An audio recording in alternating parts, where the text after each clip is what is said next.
Assalamualaikum warahmatullahi wabarakatuh. Pada video kali ini saya akan menjelaskan tentang materi input, output, dan storage. Baik, yang pertama adalah input. Input merujuk pada data atau informasi yang dimasukkan ke dalam suatu sistem atau perangkat. Dalam konteks umum, input dapat berupa teks, gambar, suara, atau bentuk data lainnya yang digunakan oleh suatu program komputer atau perangkat elektronik untuk melakukan proses dan menghasilkan output. Dengan kata lain, input merupakan masukan yang diterima oleh suatu sistem untuk diolah atau diproses. Berikut adalah beberapa contoh perangkat input. Yang pertama adalah keyboard.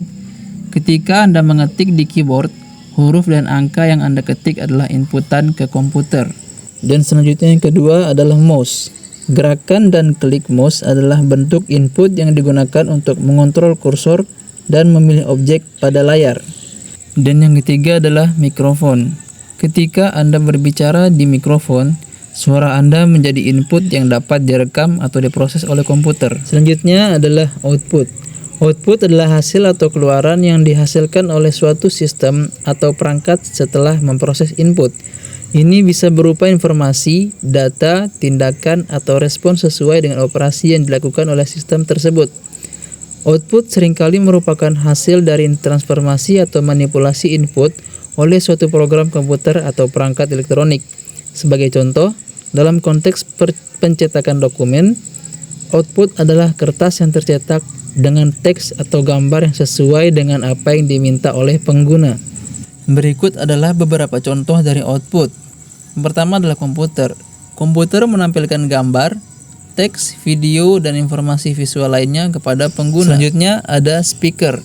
Speaker menghasilkan suara berdasarkan data audio yang diproses oleh komputer. Lalu yang ketiga adalah cetak. Output cetak merupakan dokumen fisik yang dihasilkan oleh printer berdasarkan data yang dikirim oleh komputer. Dan yang terakhir adalah storage. Penyimpanan atau storage merujuk pada tempat di mana data atau informasi disimpan untuk penggunaan selanjutnya.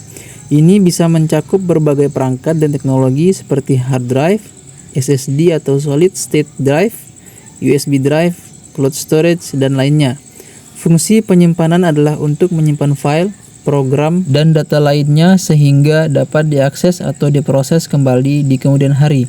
Secara umum, penyimpanan memungkinkan pengguna menyimpan informasi dalam jangka waktu yang lebih lama, bahkan ketika perangkat dimatikan. Berikut contohnya. Yang pertama adalah hard drive atau HDD. HDD adalah media penyimpanan yang menggunakan piringan berputar untuk menyimpan data secara permanen. Selanjutnya adalah solid state drive atau SSD. SSD adalah penyimpanan berbasis chip yang lebih cepat daripada HDD dan biasanya digunakan untuk meningkatkan kinerja komputer. Dan yang terakhir ada optical disk. Seperti CD, DVD, dan Blu-ray digunakan untuk menyimpan data yang lebih besar seperti media, audio, dan video. Mungkin itu saja yang bisa saya sampaikan. Lebih kurangnya saya mohon maaf.